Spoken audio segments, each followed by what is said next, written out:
नमस्कार. सविस्तर बातम्या पाहण्या अगोदर नजर टाकूयात महत्त्वाच्या हेडलाईन्सवर. वैष्णवी हगवणे प्रकरणाशी माझा दुरान्वय संबंध नाही, अजित पवार यांचं स्पष्टीकरण. राज्यपालांच्या हस्ते विश्वकर्मा गुणवंत कामगार पुरस्कारानं शिवाजी राऊत यांचा सन्मान. माजी आमदार अनिल गोटे यांचा कुलूपबंद रूम बाहेर ठिय्या. आणि सीसीटीव्ही साठी भीक मागो आंदोलन, गुन्हेगारी विरोधात युवकांचा आवाज.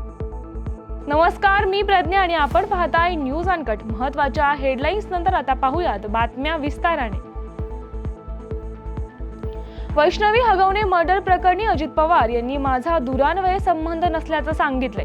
बारामती विमानतळावर आल्यावर त्यांना माध्यमांनी हगवणे मर्डर प्रकरणी प्रश्न विचारला होता. त्यावर पवारांनी उत्तर देताना याविषयी आपण स्वतंत्र पत्रकार परिषद घेणार असल्याचं सांगितलंय. महाराष्ट्र राज्य कामगार कल्याण मंडळाचा विश्वकर्मा गुणवंत कामगार पुरस्कार वाळूज औद्योगिक वसाहतीतील शिवाजी राऊत यांना देण्यात आलाय. महाराष्ट्र राज्याचे राज्यपाल CP राधाकृष्णन, कामगार मंत्री आकाश फुंडकर यांच्या शुभ हस्ते आणि मान्यवरांच्या उपस्थितीत मुंबईत या पुरस्काराचं वितरण झालंय.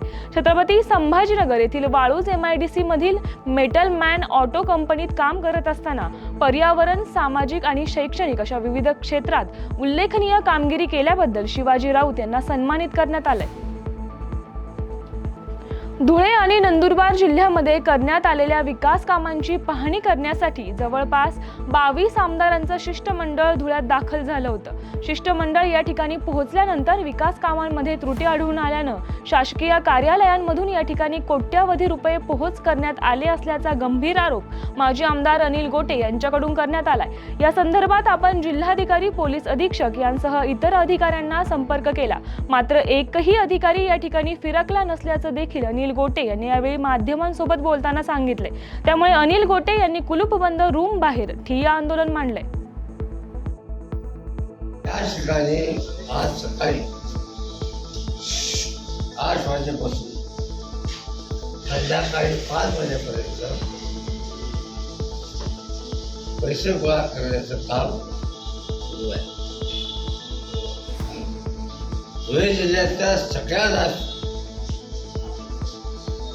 शासकीय कार्यालयामधलं दिवसभर गठ्ठ्या आणि हे रूम किशोर पाटील, श्री सहाय्यक अर्जुन खोतकर यांच्या नावाने आहे आणि 15/5/2025 पासून हे ताब्यामध्ये घेतलेले आहे. आज दुपारी 2 वाजेपासून 5 वाजेपर्यंत आयुष्याच्या समोर बसले होते अशी माझी माहिती आहे. मी SP ला फोन केला, RDCला फोन केला, जिल्हाधिकाऱ्यांच्या ऑफिसमध्ये फोन केला. या ठिकाणी कोणीही यायला तयार नाही. आता माझा विचार नाही, महाराष्ट्र सरकारला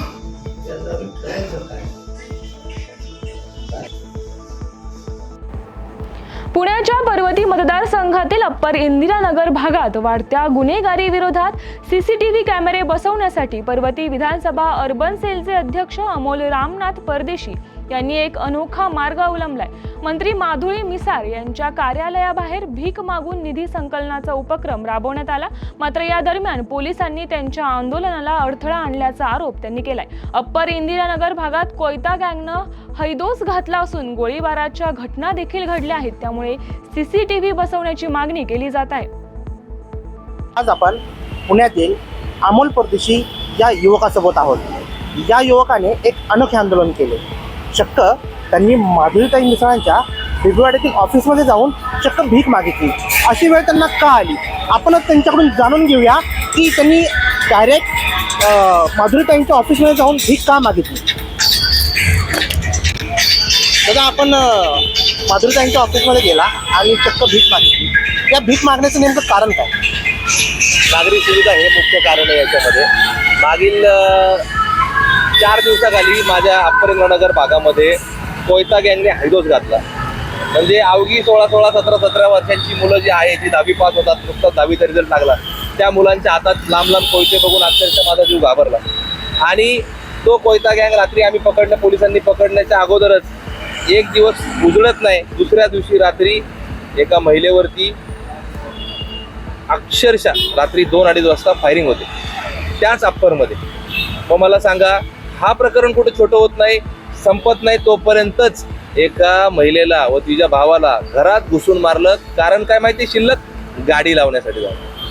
आता हे जर अशा गोष्टी माझ्या भागात होत असतील तर त्या भागासाठी माधुरीताई मिसाळ हे आमचे आमदार आहेत. जरी त्या भारतीय जनता पार्टीमध्ये असतील तरी आमचे आमदार आहेत की नाही. मी मतदार आहे त्या भागातला. मतदार या नात्याने मी माधुरीताई मिसाळ यांच्याकडे दाद मागायला गेलो, त्यांचं लक्ष वेधून घेण्यासाठी गेलो की ताई, अप्पर इंद्रानगरची हालत खूप खराब आहे. तुम्ही जर पाहिलं तर मी अक्षरशः जीवाच्या आकांताने आरोळ्या मारत होतो की ताई लक्ष द्या, ताई पैसे द्या, ताई CCTV लावा, ताई कोयता आलाय, ताई बंदूक आली. अशा पद्धतीने मी ताईंचा आरोळ्या मारत होतो. पण तिथं पाहायला गेलं तर आपल्याला पोलिसांनी अडवलं. नेमकं अडवण्याचं कारण काय? मी आतंकवादी असं आपल्याला वाटतं का? नाही, आतंकवादी तर नक्कीच नाही, पण अडवलं का त्यांनी मग आपल्याला? कारण की जेव्हा आपण मंत्री होतो, जेव्हा आपल्याकडे सत्ता येते, तेव्हा सर्वसामान्य लोकांना आपण असंच अडवतो. हे याच्या अगोदर देखील त्यांनी घडवून आणलेलं आहे. भारतीय जनता पार्टीच्या अनेक लोकांनी मुरलीधर मोहोळ यांचा जनता दरबार असताना ह्याच बिबेवाडीमध्ये मला अंगावर आले, माझ्या अंगावर आले, मला मारायला आले, मला जीव मारण्याची धमकी दिली. त्याचबरोबर पोलिसांनी मला ACPनी, PI, कॉन्स्टेबल ह्या सर्व अधिकाऱ्यांनी मला पकडून ठेवलं, मला डांबून ठेवलं. काय, तुझ्यावर केस करेन, तुला बघून घेईन, हे करेन, अशा पद्धतीच्या गोष्टी याच्या अगोदर देखील झाल्यात. आणि हे काही नवीन नाही आहे. एका तरुणाने सर्वसामान्य नागरिकांसाठी चक्क भीक मागितली. या भीक मागो आंदोलनामागे त्याचा कोणताही स्वार्थ नव्हता. निस्वार्थपणे त्यांनी बिबवेवाडीतील नागरिकांसाठी किंवा पुणेकरांसाठी तो थेट आमदाराशी भेटला. आता पाहण्यात मजा आहे की आता प्रशासन किंवा महानगरपालिका किंवा आमदार हे CCTV कॅमेरा बसवतात का, तेथील जो विकास तो करतात का. मी न्यूज अनकटमधून दिनेश वडणे, धन्यवाद. पर्वती मतदारसंघाचं आपण नेतृत्व करता, त्याच्यातील सगळ्यात मागासलेला भाग असेल तो आपला अप्पर इंद्रानगर आहे. तिथे आम्हाला रस्त्याच्या अडचणी आहेत, तिथं आम्हाला ड्रेनेजच्या अडचणी आहेत, तिथं स्वच्छतेचा पूर्णपणे बोजबारा गेलेला लागलेला आहे. त्या व्यतिरिक्त आम्हाला CCTVची निदान गरज आहे. आम्हाला नवीन एक तिथं पोलीस चौकीची गरज आहे हिलटॉप भागामध्ये, जिथं ह्या कोयता गँगने हायदोस घातला. यासह बुलेटिनमध्ये घेऊयात एक छोटीशी विश्रांती. कुठेही जाऊ नका, पाहत राहा न्यूज अनकट. ऐतिहासिक वारसा लाभलेला मराठ मुलूक महाराष्ट्र. या महाराष्ट्राला विविध रंगी छटा आहेत. साहित्य, कला, पर्यटन, नृत्य, भाषा, संत परंपरा अशा विविधतेने तो नटलेला आहे. हीच गौरवशाली विविधता जपत सुवरंग मराठी केवळ महाराष्ट्राच्या सांस्कृतिक संहितेपुरते मर्यादित न राहता समकालीन नवकल्पनांवर आधारित कार्यक्रमांद्वारे मराठी मनोरंजन विश्वात स्वतःची एक अनोखी जागा निर्माण करत आहेत. मराठी मनोरंजन क्षेत्रातील उत्तम दिग्दर्शक, लेखक आणि निर्मात्यांच्या प्रतिभेचा पुरेपूर वापर करून मनोरंजनाचा आगळा वेगळा रंग उधळण्यास आम्ही सज्ज आहोत. स्वरंग मराठीचे उद्दिष्ट मराठी मनोरंजन क्षेत्रामध्ये मनोरंजनाची वहिवाट सोडून, रूढीवादी पद्धती तोडून मनोरंजनाचा समृद्ध अनुभव प्रदान करून देण्याचा आहे. म्हणूनच या विविध पद्धतीचे मनोरंजक आणि माहितीपूर्ण कार्यक्रम स्वरंग मराठीवर बघता येतील. शेवटी एकच, धकाधकीच्या जीवनात धांगडधिंगा करण्यापेक्षा बसूया, हसूया, गाऊया, जगूया. नाती गोती श्रावण मोती गावामधले जीवन तरंग. नाती गोती श्रावण मोती गावामधले जीवन तरंग. चला जोडूया, चला पाहूया, जशी संस्कृती तसा स्वरंग. विश्रांतीनंतर सर्वांचं स्वागत. पाहूयात उर्वरित काही महत्त्वाच्या घडामोडी. बीड तालुक्यात अवकाळी पावसानं पुन्हा एकदा शेतीचं मोठं नुकसान केलं असून कांद्याचं मोठ्या प्रमाणावर नुकसान झालंय. यामुळे शेतकऱ्यांमध्ये चिंतेचं वातावरण निर्माण झालंय. अनेक शेतकऱ्यांनी त्यांचा झालेला कांदा काढून ठेवला होता, पण आलेल्या अवेळी पावसामुळे कांदा भिजून कुजण्यास सुरुवात झाली आहे. काही ठिकाणी वीज आणि गारपीट देखील झाल्यानं नुकसानीचं प्रमाण अधिक वाढलंय. या परिस्थितीत शेतकरी सरकारकडे नुकसान भरपाईची मागणी करतायत. अचानक आलेल्या पावसामुळे साताऱ्यातील नागरिकांची चांगलीच तारांबळ उडल्याचं पाहायला मिळाले. शेतांमध्ये मोठ्या प्रमाणावर पाणी साचलं असून सर्वच पिकांना मोठा फटका बसलाय. विजेच्या कडकडाटासह पडलेल्या पावसामुळे मान तालुक्यातील पूर्व म्हसवड भागातील सर्वच गावातील वीज पुरवठा काही कालावधीसाठी खंडित करण्यात आलाय. काल भंडारा जिल्ह्यात मेघगर्जना आणि वादळी वाऱ्यासह मान्सून पूर्व पावसानं हजेरी लावली. यात अनेक घरांचं नुकसान झालं असून कापणी केलेली भात पीक पाण्याखाली गेलंय. प्रचंड सोसाट्याच्या वाऱ्यामुळे आंबा पिकाचंही मोठं नुकसान झालंय. हातातोंडाशी आलेलं भात पीक आणि आंब्याचं मोठ्या प्रमाणात नुकसान झाल्यानं शेतकरी अस्मानी संकटात सापडलाय. काल 4 वाजे एवढा तुपात आला, त्यानं खत पार करून टाकलं. 50 वर्षाच्या काळामध्ये मी आजवरी असं तुफान पाहिलं नाही. काल पूर्ण आमचे घरदारं आंबे सर्व चौपट करून टाकलं त्या 4 वाजेच्या तुफानात. घरादारात पूर्ण सर्व कौलं वगैरे चिन्ह त्यानं सर्व घरकुल आत्ताच बांधला, अजून बिल भेटायला त्याचं साल पूर्ण चौपट करून टाकलं पावसानं. यासह बुलेटिनमध्ये घेऊयात एक छोटीशी विश्रांती. पाहत राहा न्यूज अनकट. महाराष्ट्राला फार पूर्वीपासून अत्यंत गुणी खेळाडूंचा एक समृद्ध वारसा लाभलेला आहे आणि हा वारसा पुढे जपत प्रत्येक नवी पिढी आपल्या देशाला नव्या दमाचे नवे खेळाडू अजूनही देते आहे आणि यापुढेही देत राहील. क्रीडा विश्वातील हेच नाविन्य ओळखत आणि ते जपण्याचं उद्दिष्ट घेऊन सादर करतोय क्रीडेच्या जगतात एका नव्या दृष्टिकोनाने डोकावण्यासाठी एक हक्काचं ठिकाण, AGC स्पोर्ट्स. आता तुम्ही म्हणाल कितीतरी आहेत, तुम्ही काय वेगळं देणार? तर आम्ही घेऊन येत आहोत महाराष्ट्राचं पहिलं संपूर्ण मराठी स्पोर्ट्स चॅनल. मराठी प्रेक्षकांसाठी कबड्डी, फुटबॉल, खो खो, मल्लखांब अशा ग्रामीण तसंच शहरी भागात प्रसिद्ध असणाऱ्या यासारख्या अनेक खेळांचं थेट प्रक्षेपण, तज्ज्ञांचं विश्लेषण आणि स्थानिक खेळाडूंच्या प्रेरणादायी कथा इथे पाहायला मिळते.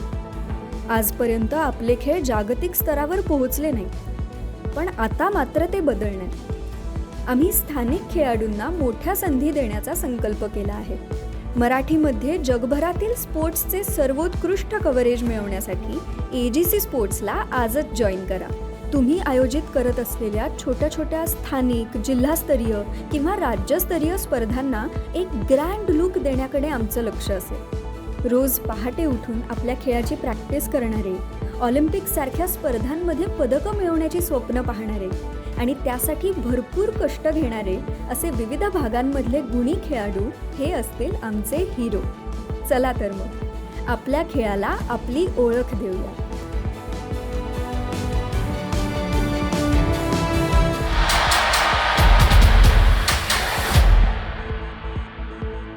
विश्रांतीनंतर सर्वांचं स्वागत. पाहूयात उर्वरित काही महत्त्वाच्या घडामोडी. गोंदियाच्या अर्जुनी मोरगाव येथे रेल्वे ब्रिजला लागणारा मुरुम विनापरवाना उत्खनन केल्याप्रकरणी उपविभागीय अधिकारी वरुण कुमार शहारे यांनी रेल्वे ठेकेदाराचा JCB आणि टिप्पर जप्त करून तहसील कार्यालयात जमा केलाय. अर्जुनी मोरगाव शहरात संविधान चौक ते बिरसा मुंडा चौक दरम्यान रेल्वे मार्गावर वर्षभरापासून ब्रिज काम सुरू आहे. सदर कामासाठी मोठ्या प्रमाणात मुरुमाची आवश्यकता असल्यामुळे ठेकेदारानं ब्रिजच्या लगत असलेल्या जंगलातून विनापरवाना मुरुम खोदकाम केलंय. त्यामुळे ही कारवाई करण्यात आली आहे. जो JCB आहे तो जे कॉन्ट्रॅक्टर लोहिया आहे त्यांच्या मालकीचा आहे, तर तो जप्त केला. त्याचप्रमाणे दीपक गहाणे यांचा जो ट्रक आहे तो सुद्धा ट्रक जप्त करून तहसील ऑफिसला लावलेला आहे. पुढे जे काही उत्खनन झालेलं आहे तर त्या उत्खनन झालेल्या संदर्भात जे लोहिया कॉन्ट्रॅक्टर आहे त्यांना तहसीलदार अर्जुनी मोरगाव यांनी नोटीस बजावलेली आहे. त्यांचं म्हणणं ऐकून घेऊन त्यांच्यावर महाराष्ट्र जमीन महसूल संहिता 1966 च्या 47(8) नुसार कारवाई करण्यात येईल. 50 लाखाचा मुद्देमाल आम्ही जप्त करण्यात आलेला आहे. त्याचप्रमाणे एकूण किती अवैध उत्खनन करण्यात आलेलं आहे तर त्यानुसार त्यांना पुढील दंड आकारण्यात येईल आणि कारवाई करण्यात येईल. राष्ट्रीय महामार्गावरील कोगनोळी टोल नाक्यावर माल वाहतूक ट्रकला भीषण आग लागली आहे. बुधवारी रात्रीच्या सुमारास ही घटना घडली असून सुदैवानं या घटनेत मोठी दुर्घटना टळली आहे. मात्र या आगीत ट्रक आणि टोल काउंटर जळून खाक झालेत. काल रात्री माल वाहतूक ट्रक कर्नाटककडून कोल्हापूरच्या दिशेनं येत होता. दरम्यान कोगनोळी नाका इथं ट्रकचा टायर फुटल्यानं तो महामार्गावर धडकून डिझेलची टाकी फुटल्यानं मोठी आग लागली. या भीषण आगीमुळे महामार्गावरील वाहतूक काही काळ थांबली होती. अमरावती शहरातील शेगाव रहाटगाव परिसरात गेल्या 2 वर्षांपासून पिण्याच्या पाण्याची अनियमितता असल्यानं स्थानिक नागरिकांत नाराजी आहे. याबाबत तक्रार निवेदनं देऊनही उपयोग होत नसल्यानं संतप्त नागरिकांनी जीवन प्राधिकरण कार्यालयावर मोर्चा काढलाय. सामाजिक कार्यकर्ते धीरज बारबुद्धे यांच्या नेतृत्वाखाली हा घागर मोर्चा काढण्यात आला असून नागरिकांनी अधिकाऱ्यांना धारेवर धरल्याचं पाहायला मिळाले. कठोरा नाका परिसरातील किमान 50 कॉलनीतील हा महिला वर्ग इथं गोळा झालेला आहे. कठोरा नाकाकडून कठोरा गावाकडे जो राहणारा रस्ता आहे त्याची उजवी बाजू तर आपल्या देशमुख लॉनपर्यंतच्या ज्या अंतर्गत कॉलन्या आहे त्या कॉलन्यामध्ये इथे या टाकीवरून पाणी पुरवठा होतो जो अतिशय अनियमितपणे सुरू आहे. गेल्या 1.5 वर्षापासून हा त्रास सातत्यानं सुरू आहे. याआधी पण 4-5 वर्षाआधी हा त्रास होता. मी पाण्याच्या टाकीवर चढून आंदोलन केलं होतं. त्यानंतर अधिकारी वर्ग आणि माननीय लेवरकर साहेब यांनी अतिशय चांगला प्रतिसाद दिला होता. प्रत्येक गोष्टीचे ते अपडेट देत होते आणि पाणी पुरवठासुद्धा नियमित होत होता. त्यानंतर ते इथून बदलून गेले. त्यांच्या जागी माननीय अविनाश सरांचा इथं प्रभार त्यांनी घेतला आणि त्या दिवसपासून एक दिवससुद्धा आमचा सुखाचा नाही. या महिलांना प्रत्येक पाणी पुरवठा हा विलंबाने होतो. त्याच्या वेळी निश्चित नाही. कधी सायंकाळी 5 वाजता, कधी 7 वाजता, कधी रात्री 9 वाजता, कधी रात्री 1 वाजता, कधी 12 वाजता तो पाणी पुरवठा होतो. निश्चित वेळ नाही. घरातल्या महिलांना कामांचं नियोजन करता येत नाही. त्यांना कुठं लग्न कार्याला जायचं असेल तर ते जाता येत नाही कारण त्यांना माहीत नसतं की आपल्या घरच्या माठामध्ये किंवा कुंडामध्ये पाणी किती वाजता येणार आहे. यासाठी मी गेल्या 1.5 वर्षापासून यांचा पाठपुरावा करतो आहे. या बातमीसह बुलेटिनमध्ये इथेच थांबूया. पाहत रहा न्यूज अनकट.